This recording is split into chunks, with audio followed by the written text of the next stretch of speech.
Hey, what's up, everybody, and welcome back to another episode of Between Sermons. I'm the host, Brent, and I get to be the lead pastor at Disciples Church. Thanks for joining us for this show where we take our monologue, our sermon from Sundays, and we turn it into an actual dialogue.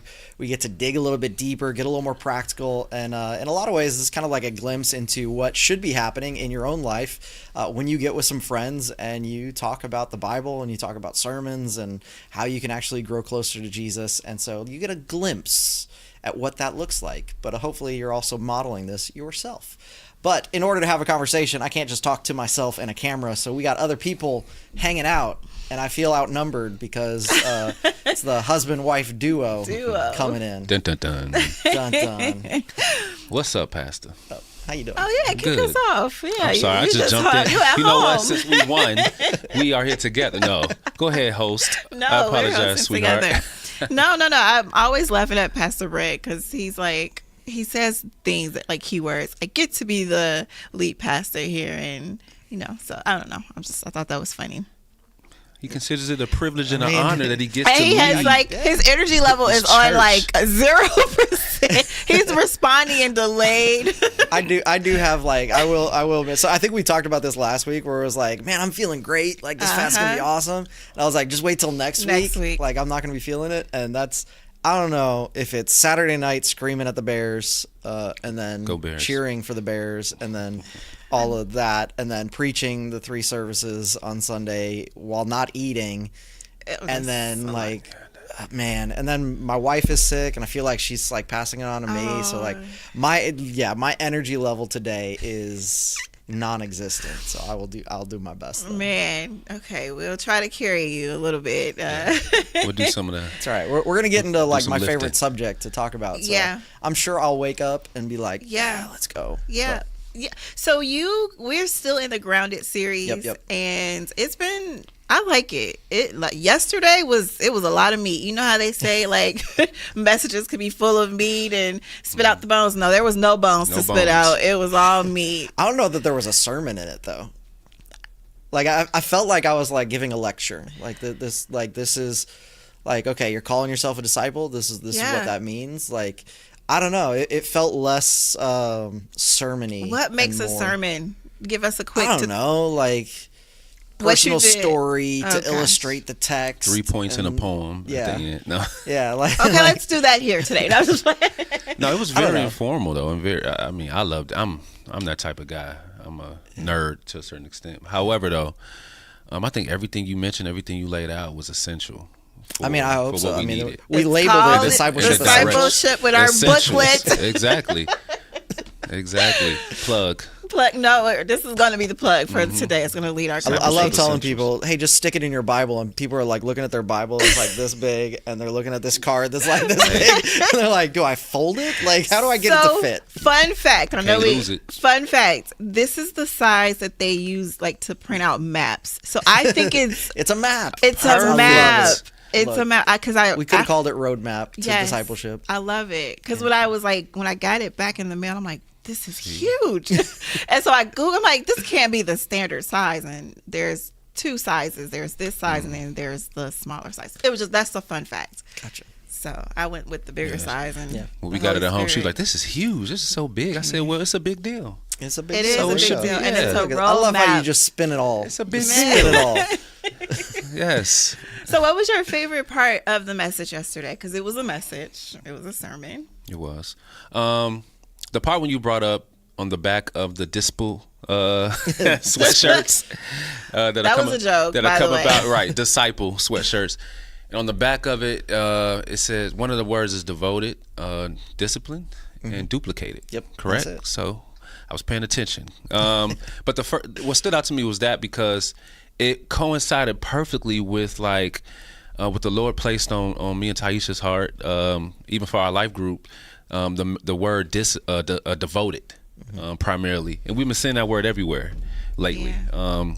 I was watching something on YouTube working out, and the guy said, hey, there's a Devo you should look at, and it was devoted. And then something else I read was devoted. And I said, you know what, this is the mindset and this is the direction God wants us, to go in. So that really stood out to me. It was confirmation on how we should be fully committed and from the heart and completely surrendered to Christ, and how we live, and how that's fleshed out through obedience and worship and submission. And the fact that you laid that out, that the primary way that is actually exemplified is in being disciples, and not just being one, but making one. So being devoted and being disciplined and being duplicated, it all lined up for me. So that stood out to me, like, okay, God, I see this is the direction that you're not just having us going, but you're trying to remind your church to get back on track with the direction that you laid out in Matthew 28:19. So that stood out to me. One of the things I like about that whole piece is,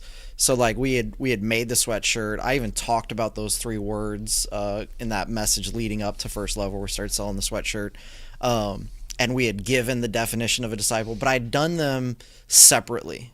Like it was like, here's the definition of a disciple, and like here's 3 things. And so yesterday was the first time for our people that I was like, oh, these things are actually like, they overlap. Like it is part of the definition of a disciple. So our definition for a disciple comes from Matthew 4:19, which is super easy to remember because we got Matthew 28:19 is the Great Commission. Matthew 4:19 is when Jesus actually calls the disciples for the first time.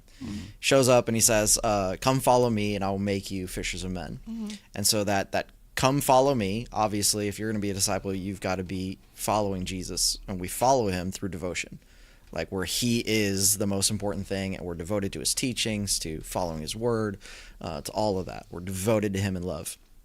And then he says, I will make you, which is a transformative statement. Like if I'm going to make you into something, I'm going to transform you. Like you aren't that thing now, but by the time we're done, you will be this thing. That's transformation, and that transformation doesn't happen just because we want it to.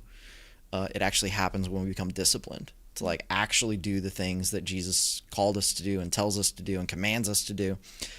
Being disciplined to actually do the things that are going to make me more like Jesus and less like me. And then I'll make you fishers of men. So fishers of men is like the category or the class of person that you're going to be, which is that you've joined the mission of Jesus. Because his mission, the Bible says that God desires for all men to be saved. Like Jesus came to preach this good news, to point people towards salvation in him. And so that's what we get to do. And so as we're making disciples, what we're essentially doing is we've joined the mission of Jesus. And through that, we are being duplicated. So I'm a disciple of Jesus, and now I'm making a disciple of Jesus. That's a duplicative process. So it's what was cool for me is just overlaying the definition with those 3 words that people have been seeing for the last year, because like I don't think there's a single Sunday that goes by that I don't see someone wearing that sweatshirt. Like today, Pastor Harry's wearing that sweatshirt. Like it's a killer piece. It's coming disc back pull. for Disc pull. Okay. Disc pull. I really urged him, guys, not to do that on stage, but as you see, don't call it disc pull. As you see, it still happens. So I have little voice. Oh, my stupidity can't be controlled. No. It's called creativity. Creativity. Guys. Okay. So let's jump into this booklet pamphlet map. You have the 7-7 in there. First of all, before we jump into that, is that where the 7-7 fast came from? The 7-7 fast is a dual thing. So okay. So I was really feeling I wanted to do this, like, I don't know, like I wanted everybody for 10 days to be doing the same thing, or at least attempting to, medical reasons, at least attempting to. And I wanted something that would stretch people, but was attainable. And so instead of saying we're going to do a 3-day juice fast, or we're going to do a 10-day nothing fast, and everybody's just miserable the whole time. It was like, okay, 7 a.m. to 7 p.m. And so like if you're somebody that's like, man, I need to get my morning coffee, I need to get some breakfast. Okay, wake up early, make that happen. That's fine. And then 7 p.m. you can have dinner with the family. And so it stretches you during the day. But it's still attainable. I think it's something that we can do. The weird thing for me is it's something that I'll do on just a random Tuesday because I'm busy. Yeah. Like I wake up and I'm like, I'm not hungry for breakfast, and then I'm working through lunch, and then like I get home and it's like, I got to cook dinner for the family, and it's like I haven't eaten all day. Might as well eat something. So like it's like it happens and it's like no big deal. Yeah. The minute we decided that we were intentionally going to do this, I wake up so hungry. Yes. And it's like it's 11:29 and I'm like, how much longer till I can eat? Like it's the worst. I hate fasting. Okay. Yeah. It's like that food is like something hit you ain't had in decades. Man, that jambalaya I had when I was 15 in New Orleans just sounds so good right now. It's like my mom used to make this chicken bake thing from my dad. That thing was so good.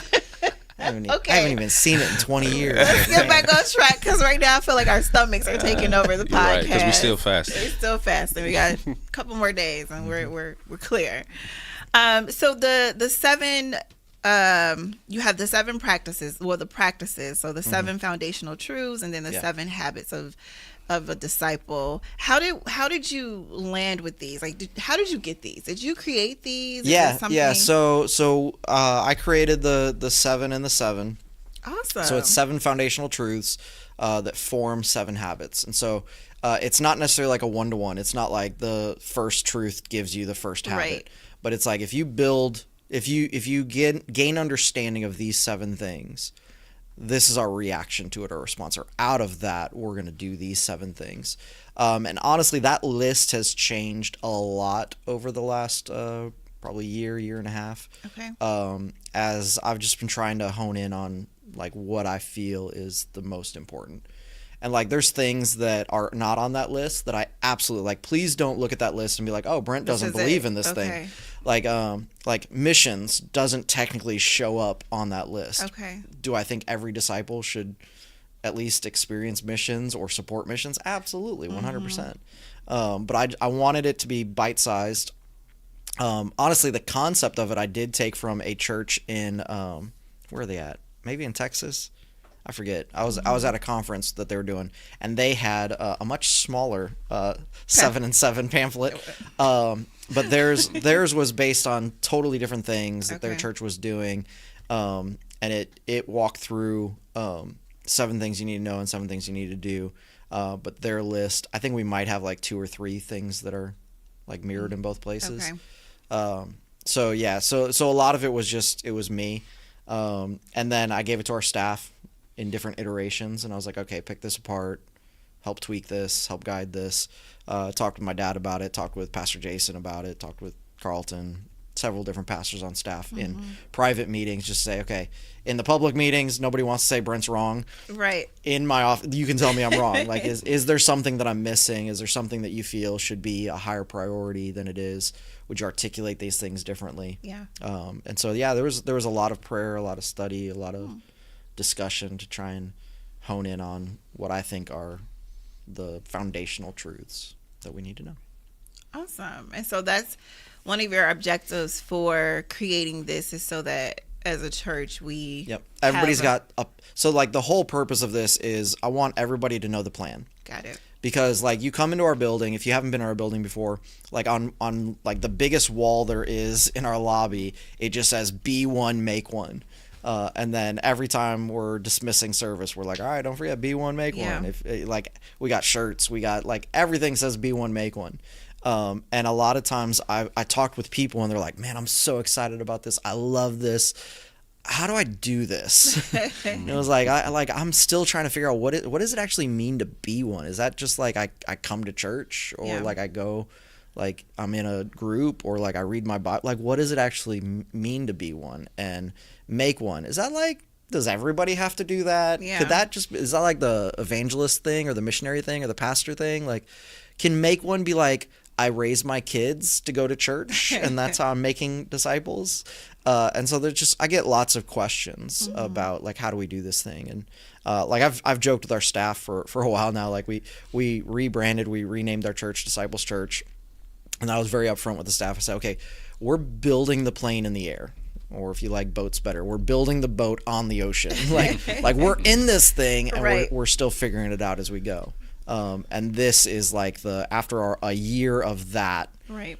That's what we've created. Like that's the plane that we built in the air.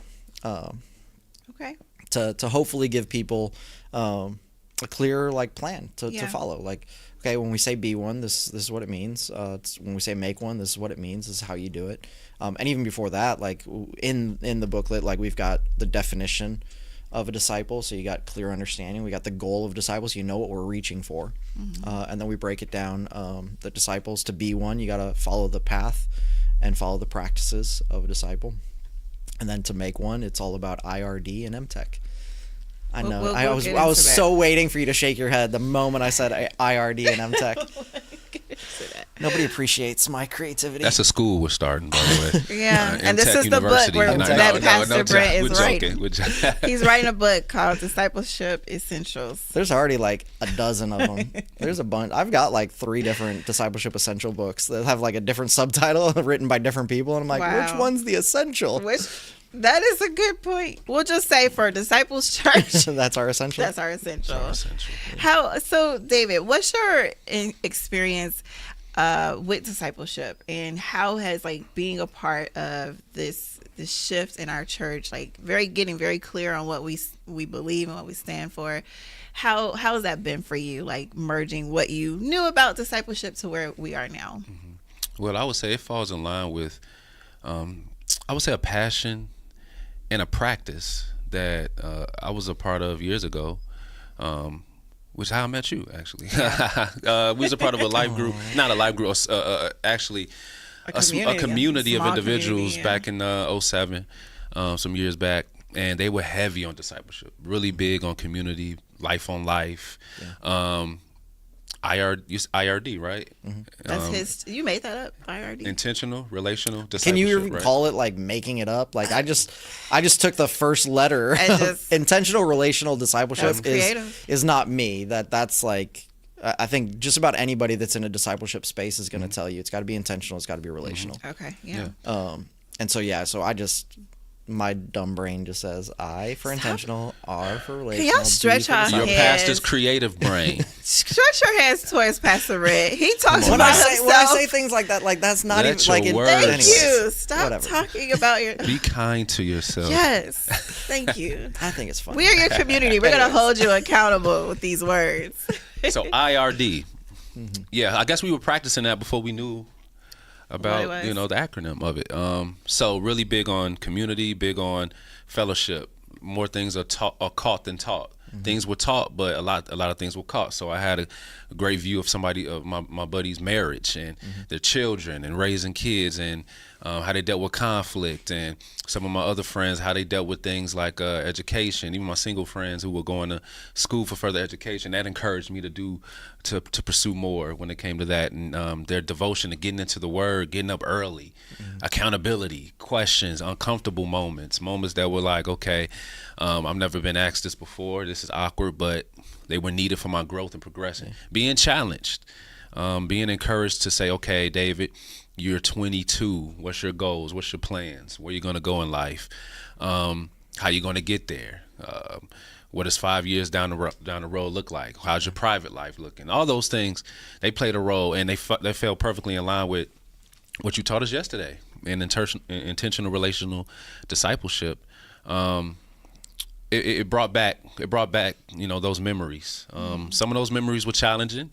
It was like, oh man, they were rough at the time, but at the end of the day, I reaped great benefits because I wouldn't be who I am today. Almost 20 years later, if it wasn't for those years. Awesome. So just looking at it from that way in hindsight and keeping the end in mind. So that rekindled to a certain extent the desire to be more intentional, no pun intended, with that. I feel like we've been, trying to practice that as a church in general and individually. However, just looking at 2026 as a year of being more intentional in that area. Okay, how do I identify some individuals who I feel like I can help, because I don't know it all, but how I can help them in their growth and their development as disciples of Christ, so that they can flourish and hopefully reap the similar or even better benefits that I've reaped over these couple decades. So it falls in line with just who we thrive in community. We like community. We like kicking and hanging out with folks, individuals. We call it community, but it's really kicking it. I'm just playing. In those instances, in those surroundings and atmospheres, things are learned. Yeah. people look at us and say, man, I learned this, saw this, I took a hold of this nugget you said, and it creates moments for true relationships to flourish too. Because it's not just, some people, they come to these situations, or they're a part of discipleship groups and things like that just to grow in their relationship with Jesus. And then they grow in their relationship with people, which helped them grow in their relationship with Jesus. And then they grow in a community that's more than just a Sunday morning gathering, but a family, which is what we should be.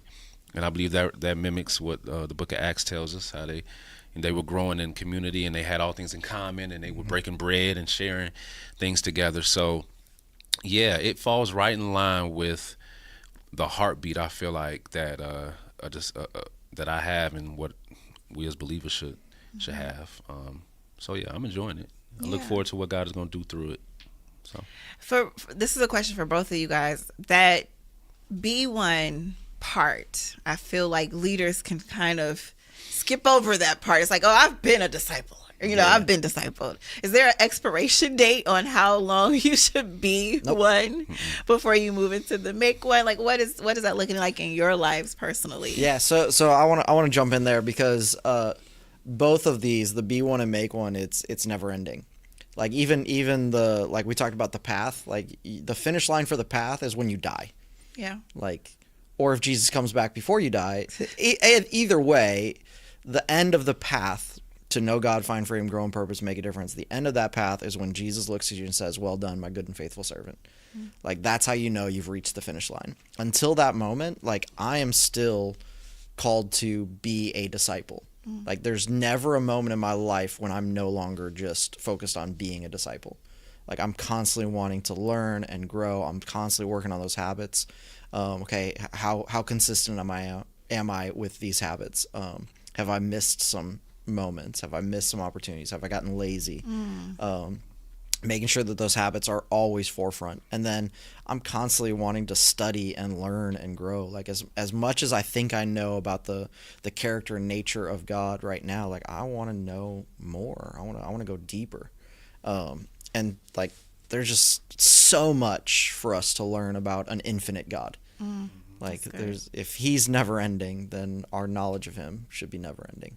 So yeah, I don't think there's ever a moment that you stop being one. But I would also add to that, like, somebody in our staff, this is like last year, asked the question, like, how long after you become a disciple do you have to wait until you can make a disciple? And my answer at the time, and I stand by it today, is 1 week ahead. This is insane. I think it was me that asked that question. It might have been. But yeah, like, I stand by it. Like, I don't think you have to have all of the answers. I think probably that 1 week ahead means that there's some mutual discipleship happening, and hopefully you've got somebody that's discipling you as you disciple someone else, so that you're not like bringing error into things and leading them astray and all that. But I joked that it's 1 week ahead. It's like, okay, I learned this thing this week, I'm going to teach it to you next week. Okay. I gained this insight, or God did this thing in my life, let me share it with you next week. So like 1 week ahead. That is intense.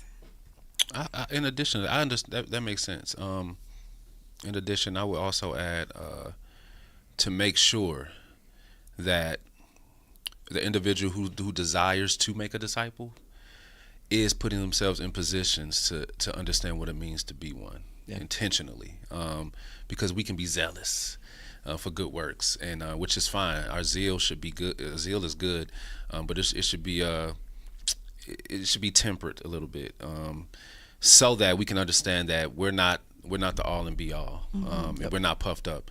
I was even reading recently qualifications. Paul was giving qualifications for being an elder, which is principles for any leader in the church. And he said he should not be a novice, like a new believer, lest he be puffed up and have arrogance and things like that. So it doesn't mean they can't lead, but they should have a moment where they're learning and submitted to the process, so that they can help other individuals grow and properly as they grow properly. So 1 week ahead, in my mind, I hear, make sure you're learning and growing and maturing, as you help somebody else learn and grow and mature. And the safety net, because I know that somebody's going to hear that and be like, pastor's wrong on that one. Like, you're a baby Christian, you don't know what you're teaching. That's not what you're saying. Like, the safety net for that is you are being discipled. Yep. Right? So, like, if I were to take somebody that just became a believer, just right here, right now, I'm going to spend as much time with them, developing them as possible. But if that person came to me 5 days after they got saved and said, my roommate, man, I want to share the gospel with them. How long do I need to wait to share the gospel with my roommate? Like, do it yesterday, man. Yeah. Like you don't have to wait till you get all the answers. Like, share it with them. Bring them around. Let me talk with them as well. I'll help you. Yeah. You know, if he asks you a question you don't know the answer to, all you have to do is say, man, that's a great question. I don't know, but let me ask my friend Brent.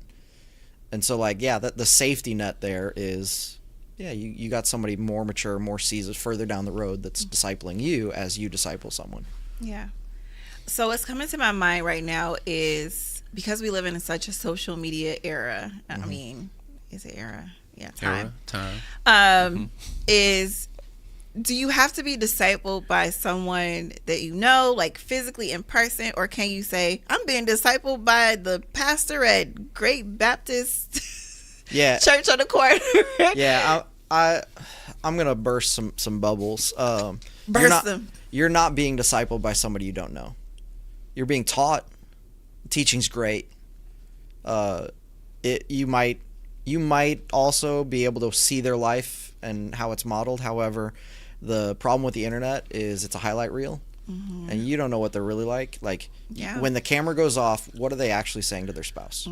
How do they actually live? But if you come over to my home, and we're sharing a meal, and you do that regularly enough, like, you come over one time, my wife and I, we might be able to, like, put on a mask, right? Like, but you come over every week, like, at some point you're gonna be like, oh man, that is so true. You're gonna see the truth. So, like, can you be discipled by somebody that doesn't know you?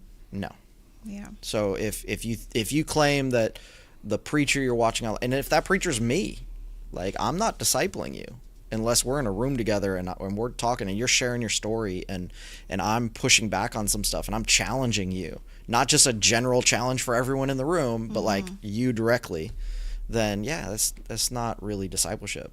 Is there anything wrong with enjoying the teaching or learning from it or growing from it and being developed by it? No, not at all. Like, that, all that stuff's great. I just wouldn't label that as that's the person that's discipling me, right? Because they don't know you. They don't. I would agree. Yeah. They don't know you. So that's good. Let's walk through what the Lord has inputted into. I love watching you try and, like, hold this giant map. Like, it looks like you're in the car and it's like a road trip. It's a map. And, like, you got the old school map, like, blocking the whole screen, like, or the windshield. You're like, so we're here now. If we follow this trail up the mountains and around the Lord has already prophesied that this is our map for the year. Not the year, forever. This is our map as a church. So let's open the map. So let's walk. I can picture, like, somebody, like, they're at their study table. Yes. They got their coffee there. They got their Bible and their Devo, and then they pull out this thing and it, like, knocks everything off the table.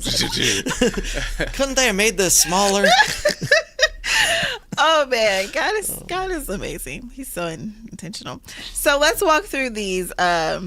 Just for those who didn't get an opportunity to hear the message from Sunday, we're going to run through these really quickly, but I do encourage you to go and watch it. It was a great message where Pastor Brent did a lot of teaching on Discipleship Essentials. And so it was a lot of meat there. Get your notepad, your journal, all of the things. Just brace yourself. I saw they posted just the sermon alone, and it was 53 minutes. So. Was it? Block off some time. It didn't feel like that. I mean, I don't know. You had 2 closings, but it didn't feel like 53 minutes. It was good. I wish we had it out. I did have somebody, I don't remember if it was second service or third service, somebody in, like, the front row when I said something like, okay, so we finished the first half. There's still a second half to go, and they're like, what? Like, it was so loud. Like, I was trying so hard not to laugh. They're like, what? Like, looking at their phone, like, what time is it? You should have said game time. I'm just glad the Bears played Saturday night. Oh, because you would have been canceled if they was playing Sunday. People would have walked up like. I will say, I think that's why our 12:30 service is the lowest attended of the three. It's football season. Yeah, that's true. Makes sense. Well, let's walk through these really quickly. So let's go through the 7 foundational truths first. Okay, so the gospel and the salvation. How do I go through these quickly? I'm looking at this map like, okay, so let me just list them. Let me list them because I'm like, how do I go through these quickly? Because it's a lot of information. Okay. So you need to know the gospel and salvation. Yep. You need to know the character and nature of God. You need to know, what's number 3 on there? You want me to give you a clue? Or no, it's after you know God, you need to know you. So it's your identity in Christ. You need to know how to read and apply Scripture. We call that studying the Bible. You need to know how to pray and hear from God. Yep. You need to know the purpose and mission and purpose of the church. How do we phrase it? The mission and purpose. Mission and purpose of the church. Big C Church, not Disciples Church. Yeah. I mean, Disciples Church, you're getting that on that booklet, but you're getting it. Big C Church, mission and purpose, and then love as the greatest command. Those Good. Look at you. I better know it if I'm trying to lead people in it. Yeah, he gonna model it. Gotta know it. He gonna model it. And so, I know you talked a little bit about creating this, but how did you rest on these 7? Yeah, so I've been convicted for a really long time. It breaks my heart when Christians don't know the gospel. And I've even heard preachers do like a altar call moment and explain the gospel, and I'm like, I don't think that's the gospel. Like, I don't know what you're calling the gospel, but that's, and it just every time it just breaks my heart. Or when somebody just struggles to articulate like what the gospel is. And so I think that as believers, like, that is the starting point. Like, we've got to know that stuff. And we got to know it in a way that we can articulate it with others. And so that was, for me, that was the starting point. And I wrestled with, was that the starting point, or is understanding who God is the starting point? Because like you could probably claim, or you could make a strong argument that, well, you got to know who God is before you can understand the gospel. And like, I can agree with that. So I made it number 2, knowing the character and the nature of God. And that's the one. Number 2 is probably the one that is the most academic of all of the things. Like, to learn the character and nature of God. Like, A.W. Tozer wrote a whole book called The Attributes of God. Yeah. And then he wrote a second book called Volume 2 of The Attributes of God. Yeah. And like, I highly recommend both books. Like, they're absolutely incredible. Tozer's just a beast. But like, it's the kind of thing that, man, as much as you think you understand what it means when the Bible says God is love. Okay, what does that actually mean? Like, you could spend a whole year just studying that one aspect. And then go straight from that to God is just, and spend a whole year just learning about the justice of God, how justice plays into salvation, how justice plays into, because I get that question all the time, like, why did Jesus even have to die on the cross? Couldn't God have just been like, I forgive you all? Well, at that point, he's no longer just, and if he breaks one of his natures, then that's not God. And so, like, understanding the character and nature of God is huge. And then I do feel like from there we got to understand who we are in relation to all of that, because knowing who we are helps us identify like what we're supposed to be doing on this earth. It heals a lot of people, like, because your identity, when you got a bad perception of yourself or an unbiblical perception of yourself, it messes up a lot of things, relationships, marriages, how you raise your kids. So like, we gotta get that one right. And then, so it was like those 3, like, I lumped those 3 together. And then from there, it was more into okay, we need to know some foundational truths that actually set up how we live our lives. So studying the Bible, praying, and loving people, which honestly, the mission and purpose of the church like ties into the loving people. Like, so much of the New Testament is describing one another. Like, I always forget the number of times. I always say it's like 50 or 60 times. I could be off on the number. It's somewhere in that range. of one another instructions or commands in the New Testament. It's like, do this for one another, do this for one another, do this for one another. All of that is happening in the context of the body of Christ, the church. So like we got to understand that whole mess of things and relationships. Yeah. And that really sets up the engaging in community, which is one of the habits. So yeah, so that's how we came up with the list. So the first 3 were those like building blocks. Okay. And then the next 4 were geared towards, okay, once you know these things, these 4 things really help you understand what you're supposed to be doing as a result. Okay. I love how you said, well, I feel like all of these kind of like encourage you to see the world as like mission and ministry. I guess that's the mindset of a disciple. Yeah. I was just talking with David on the way to work, and I was like, we need more of a biblical or healthy perspective of like purpose. And I know we've talked about this before, and just knowing what you're called to, because back in the old days, people were like, young man, you got a calling on your life. And it was all just in church. Like that meant you were supposed to be a pastor or a prophet or something.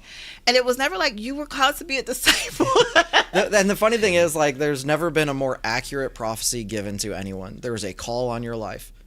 Yes, that is accurate for literally everyone in creation. Like, God has a purpose for your life. There's a calling on you. Is that calling to be on a stage and preach the gospel? Probably not. Like, the number of people that are actually called to that is very small. I mean, yesterday we had probably around 1,200 people in the church. There was only one guy on the stage. 2 guys if you count Jason doing the hosting. There's only one guy giving the sermon. Right, but does that mean that I have a calling and the other 1,200 people in the room don't? Like, that's dumb. Yeah. Like, we all got purpose. We all got calling. I'll say that's why this is essential and important to understand how discipleship is, what discipleship is, and how it works and how it looks. Because I believe that within discipleship relationships, we can understand and learn the appropriate and the unique ways of applying our callings and gifts in community. Because even the gift of teaching and the gifts of preaching, that doesn't mean that's going to primarily always happen on a stage.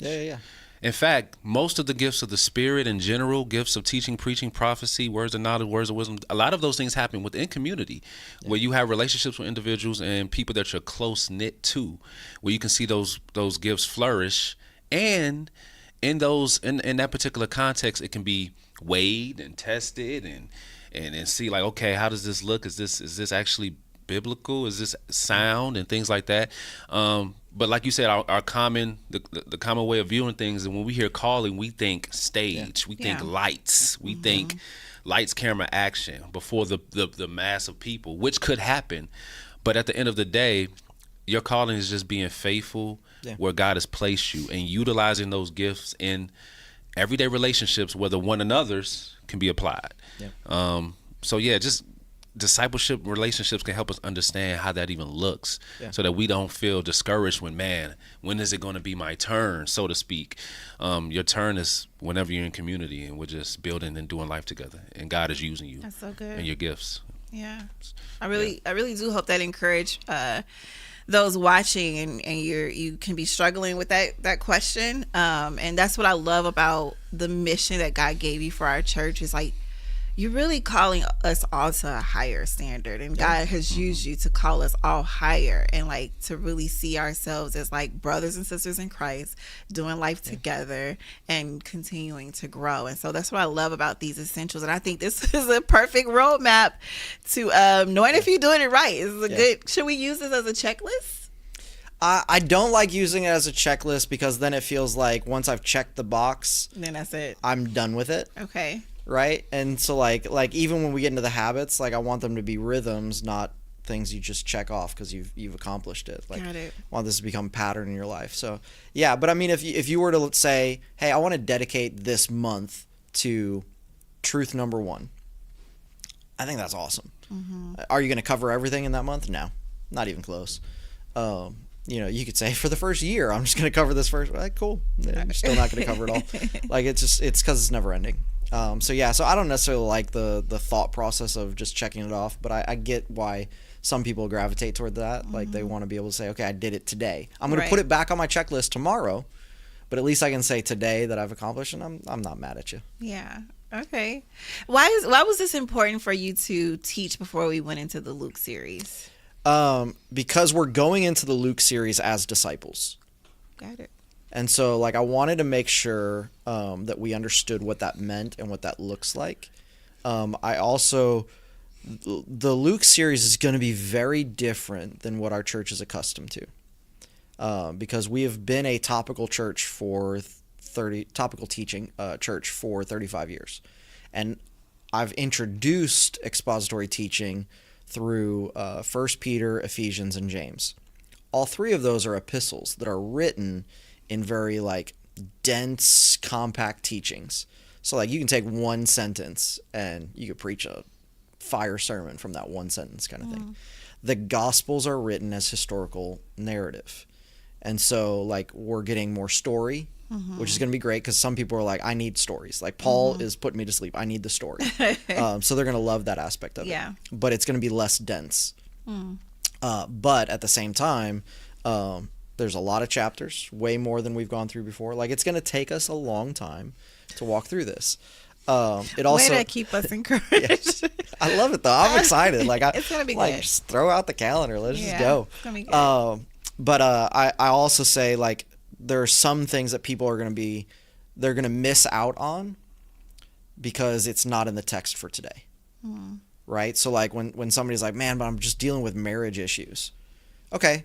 Luke doesn't really have a whole lot in there about marriage.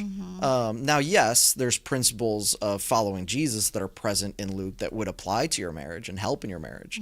But it's not like we're doing a marriage series where everybody's like on one page and like we're learning how to be better husbands and wives. And so I wanted to make sure that we don't lose people in that process, or that they don't feel like their needs are not being addressed in that process. And so for me, those kind of needs are addressed when you're in community. So you could be in a small group and you could say, hey, our small group for the next month, I know a bunch of you guys are asking questions about marriage. And so we're actually more than a month. We're going to spend the next 3 months and we're going to go through a couple curriculum on marriage in our group. And so like, if you've already got this mentality of, okay, the church is going to guide me in these ways, but I'm still responsible for guiding my family in these other ways, like then you're going to come out of this thing a lot healthier. So I wanted to make sure we had that set up first. And then I think it's just cool approaching Luke from the perspective of we're disciples. Because you're seeing Jesus lead his disciples, talk to his disciples, tell his disciples, hey, I want you to go do this. Then come back and we're going to talk about it some more. Like, I think there's just something really cool about, like, even when Jesus is performing miracles and then the disciples are, like, nearby, or he tells a parable and then the disciples are like, okay, what'd you mean by that? So I think it's going to be good. I mean, you keep talking about how long it is. I've been, like, me and the creative team have been working on, like, the different elements, and it's going to be fire. Like, the topics that, I know it's not topical, but the themes that we're pulling out of Luke. We've tried to break it down into, like, segments, and it's gonna be neat. It's gonna be really cool. I'm excited. We're gonna take our time, but it's gonna be good. And you've been putting together a really cool, like, devotional journal type thing to help guide people through it. It's gonna be another book, a bigger book. Even bigger. Even bigger book. That one's at like what, 200 and something pages? Right, yes. So it's all about equipping, and I think you're doing a great job in leading us to equipped. Trying to. I want to give people tools. And it's funny, like when I first started preaching, it was the saddest thing ever when, like, a week later, like somebody was like, "What'd you preach about last week?" like, and then I'm like, I don't even remember. Like, and so like I used to tell our creative team this. I've been saying this for like 10 years. I'm like, I'm tired of our sermons dying on Sunday. That's actually part of why we started the podcast. Like, it's like, man, I spend like 40, 60 hours working on sermons sometimes. It's a lot of work working on sermons.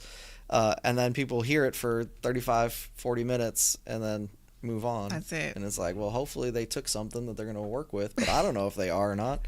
And so, I want to give people tools that they can follow Jesus with. I love it.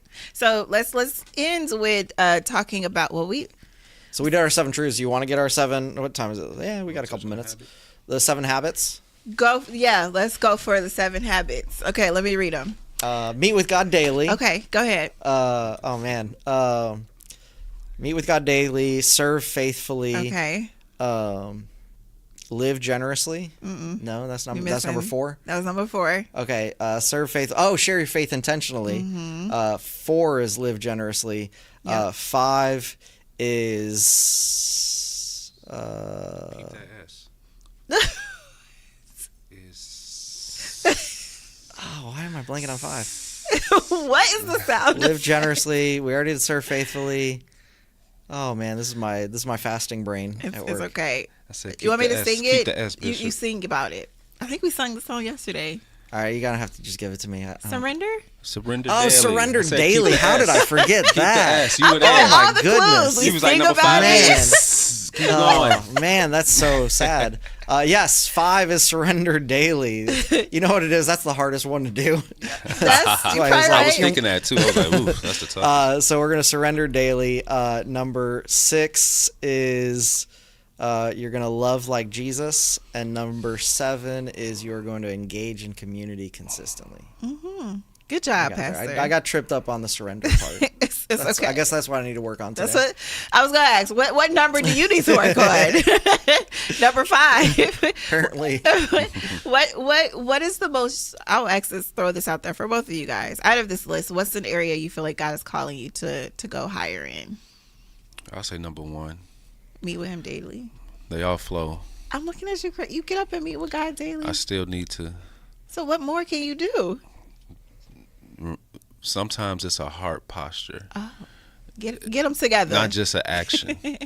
that's a good indication of somebody that like this is a priority, because when it's like when you see somebody that's really gifted in an area, but they're like, but there's still room for more.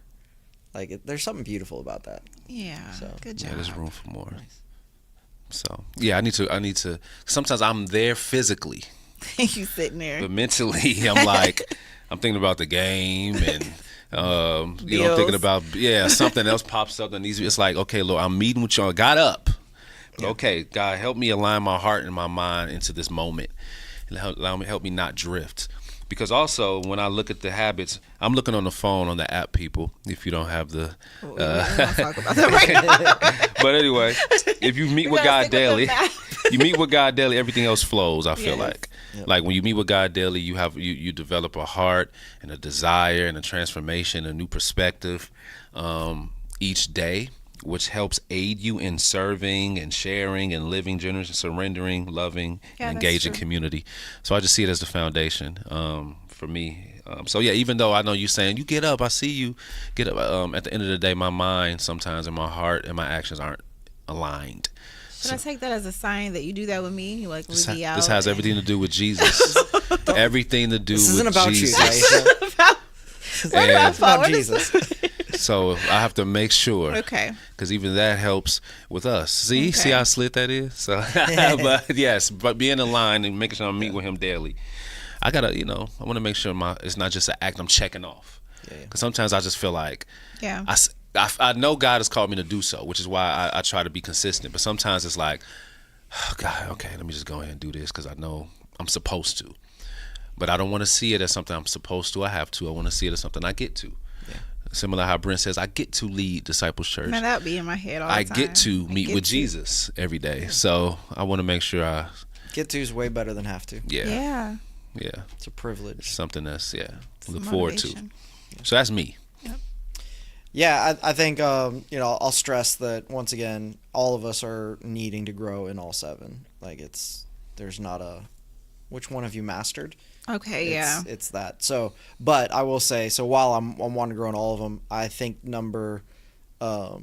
is it number 3 on there? Share faith intentionally. Is that number Really? 3 or is You're that number the 2? communicator, the biggest communicator. But here's why. Okay. Here's why I want to get better in that area is because I'm an introvert and because my world is church.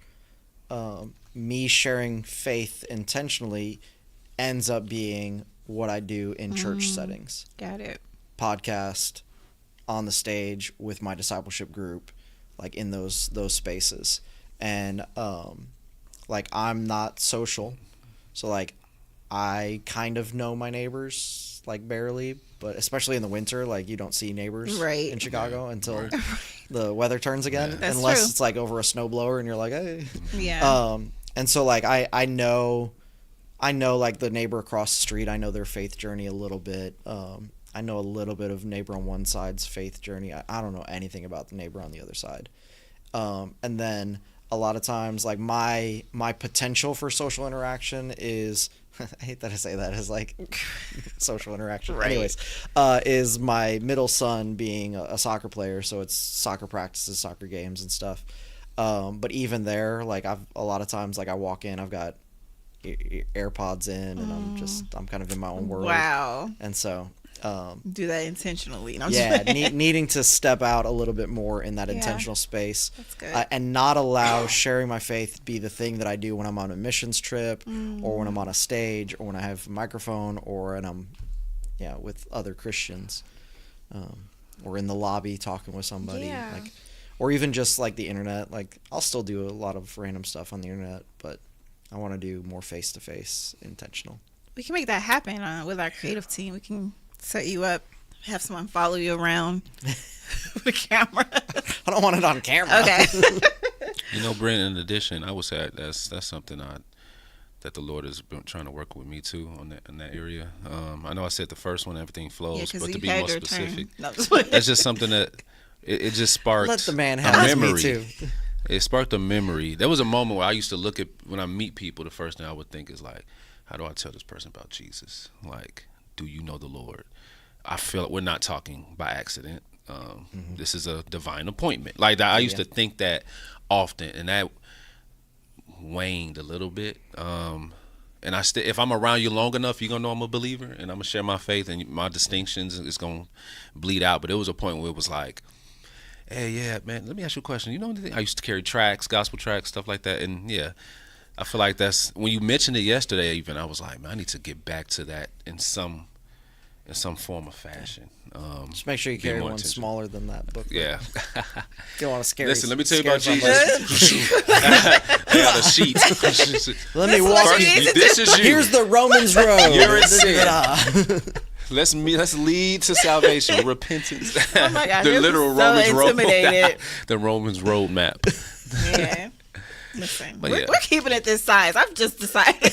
I like the size. I'm just being silly. The only thing is that I kept talking about, like, we need to have this in the lobby, like, place where somebody can grab it. Like, I don't know if you can find display cases that will be that. Where there's a will, there's a way. What's the weight limit on? That's true.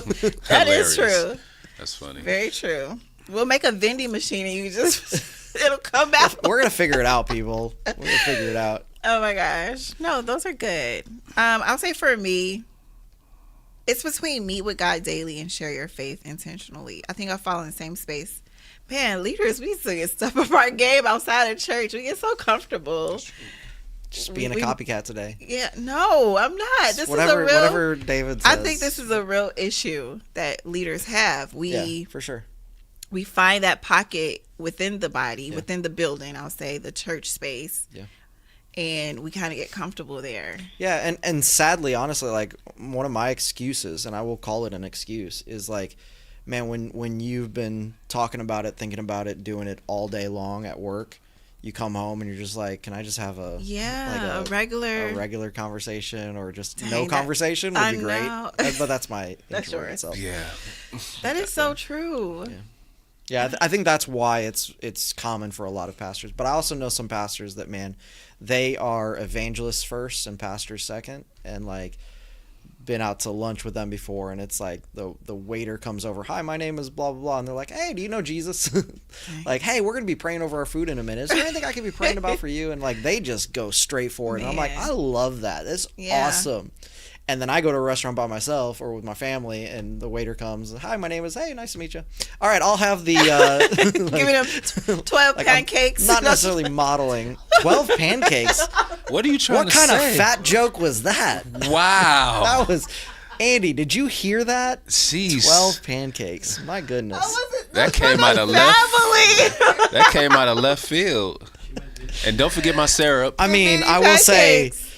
fasting right now, I could go for 12 pancakes. Yeah, right that's probably why it came out of my mouth. I'm thinking about pancakes right now, and I could probably eat 12. So I just put it on you. Don't forget my butter. All right, so today we covered B1. Yes. We didn't really get to the make one, but people can do that on their own. I mean, we talked about it a little bit. We did. Do you want to close? What time is it? We have to get to 11:34 our time right now. Yep. So we talked about IRD a little bit. And so let's end with the MTech. And maybe MTech. I love that you said it too. Like, it's just, I know my creativity. It leaves a lot to be desired. I'll give you that point. MTech. MTech. The funny thing is, we actually, when I first presented MTech to the staff, I had 2 versions. And I was like, I lean towards this version because I know it. But I put together another acronym that was LEARN. LEARN, but it wasn't like one word things. Yeah. And I could never like remember what they all were. And it was funny because I asked the staff of that when we presented it, I was like, okay, do you like learn better? And we liked learn because like the actual definition of a disciple is a learner. Or an apprentice, and so it was like learn fits. I was like, do you like learn better? Do you like MTech better? And I think it was like almost unanimous, if I remember right. Like it was like all of the women on staff were like, I like learn, and all the guys were like MTech. It's easy. Model, teach, encourage, correct, so challenge. You see what won. You see what won. Well, no. Yeah, pretty much. No, it's honestly just because model, teach, encourage, correct, challenge. Like I can grasp that. Yeah. That's true. And the other one was like, lead people towards truth. Like it was like it was. So you say it like that? Because the ladies like that. The ladies like that. Lead people. Like it was like almost like half sentences and full sentences for each letter, and I'm like, that's just, I'm never gonna memorize that. Yeah. But model, teach, encourage, correct, challenge. MTech. Okay. MTECC. So model with your life so that people see what it looks like to actually be a disciple and follow Jesus. Teach through the scriptures and your life what it looks like to follow Jesus. You're going to encourage them to keep following Jesus when it gets hard. That's where you throw in the attaboy and you've got this, and I know you messed up, but let's get you back up on your feet, and all that encouraging that we do as believers, because one of our instructions is to encourage one another. And then we correct because people are going to get it wrong. We're going to mess up. And so we need to correct error because as disciple makers, we're not allowing somebody to just keep running off in error and be like, well, if that's true for you. No, like we don't play those games. When it's wrong, it's wrong. Yeah. And so we're going to correct things, but we're going to do it with love. And then ultimately we're going to challenge. And that challenging is, I think I talked about it on Sunday, like it's the pushing the baby bird out the nest. Like it's, okay, we've been talking about this thing. I've been showing you this thing. How are you doing it? Yeah. And so we're challenging people to follow Jesus with their whole lives, like to fully submit to him in every area. And sometimes that challenge is, okay, so, we talked about meeting with God daily, and you told me last week you met with him 3 times. So that's 3 out of 7. I'm going to encourage you. That was great. So much better than last month. Right. But I want to challenge you. Let's get more consistent with that. Yeah. Or you could be like, hey, I spent time with God 7 days last week. Okay, what was that time like? Like, how did it look? Well, put on some music and I might have fallen asleep a little bit. All right, well, let's challenge you to be even more, attentive. So, like, the challenge is like, okay, you've gone this far. Let's go further. So, yeah, MTech, good. Model, teach, encourage, correct, challenge is what every disciple maker is doing for the person they're discipling. Love it. You just keep running that play. That was creative. I give it to you. You can't even give it to me, though. It's straight out of the Bible. Okay. Yeah. Just took it straight from. That's good. What's the verse? It's not Philippians. Is it Philippians? No. Yeah, Philippians 4. Oh man, my brain. Philippians 4:9. Yeah, Philippians 4:9. I had it. What you have learned, which is correct. You are correct. And received, that's the encouraged part. And heard, that's teach. And seen in me, model. Practice, you said that's challenge. These things, and the God of peace will be with you. Yeah. MTech. Yep. I have no creativity. I have no ideas of my own. No. I'm not like downplaying myself. I'm saying I just take what the Bible tells me to do. Yeah. And then I try and do it, and I try and tell other people how to do it. The Bible said to do this, so let's do it. I love it. Good job. And that's the M part. That's the M, model. Yeah. Well, see, I'm paying attention. You're paying attention. Good job, disciple. You're being discipled. So let's go ahead and land this plane. Let's do it. Let's do a takeaway to encourage just those who are watching and members of Disciples Church, or people who are watching that want to be disciples. Let's encourage them. And really quick before we do that, I will include the digital link in this message so that you can have a copy of it for yourself. You won't be able to do this, but you'll be able to unless you come to church.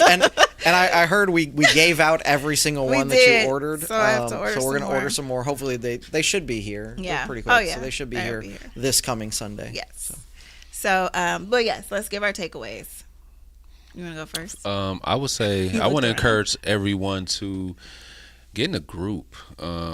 This is why I was approached yesterday by a lady who said the Lord placed on her heart that she wanted to sit under somebody who can help pour into her and disciple her, because she said based on the message, which is great. And my wheels got turning. I was thinking, I said, wait, it's obvious to me. I said, join a group, because if you join a group, you'll build natural, organic relationships, most likely with the leader and some of the other leaders if they have more, and those relationships can develop through a group. And you can have somebody in your life that you've been building with, that you know, that you've been sharing with, and they understand some of the nuances and the things you're going through. And from that, you can cultivate a true relationship where you have true, not just accountability like, oh, this is just something I go to, but a real genuine relationship. So I would encourage you, if you go to DC, if you're watching and you actually are part of DC, join a group. Jason would have loved that plug.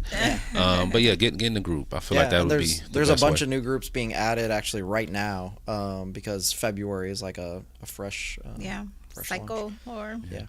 We're struggling with what do we call it now, because one of the things I talked with our group's Pastor Jason about a while ago is, if we fully believe in intentional relational discipleship, which we do, we can't let our groups be seasonal anymore. And I get the seasonal model. There's a lot of churches that do seasonal model. There's great benefits to seasonal model. It's easy onboarding because you know that there's an end to this.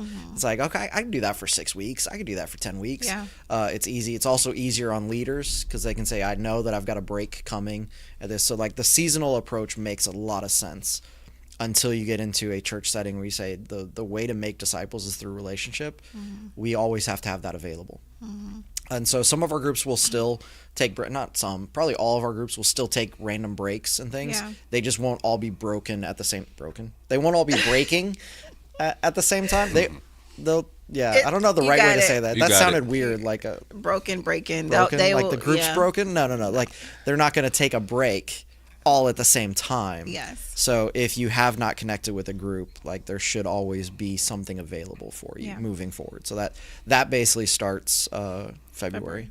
And as somebody who for the last year I've led a group that was every week for the entire year, we took a little mini break around Christmas and New Year's. And other than that, like most of the guys in my group, they show up every week. But if you got something going on this week or you can't make it, like it's not the end of the world. Yeah. What was that your takeaway? No, I was just jumping on in. I don't know what my takeaway. My takeaway is all of it. Like it's like grab that thing and do it. Right. Like my takeaway, because it's football season, the Bears beat the Packers, and I'm still living that high because there's just nothing sweeter. A beeline to the Bears. Yeah, that's our playbook. Like as a church, like this is the play. If you want to look at me as the coach of the team, this is the play that we're calling. Now it's up to you to run the play. Okay. And so I want everybody at our church running the play. Yeah. Like take this, live it out, do it, and it's a journey. Like you're not going to do all 7 habits right away if you haven't been doing any of them yet. You're not going to know all that there is to know about all 7 things. But start where you are. And start running the play. That's good. My takeaway is simple. I'm going to remix this term. Get in the game. All right. This is your way to get in the game. So I'm just going to encourage you to, rewatch that message. It was so good. The teaching that we got. He's teaching through these things in the booklet and the download that I'm going to be including in this. And it's a new year, so this is a great opportunity to just jump in and start fresh and just allow God to use you. So, let's do it. Yeah, I hope you enjoyed this episode. I was going to say this message. And we'll be back next week. See you soon. See you.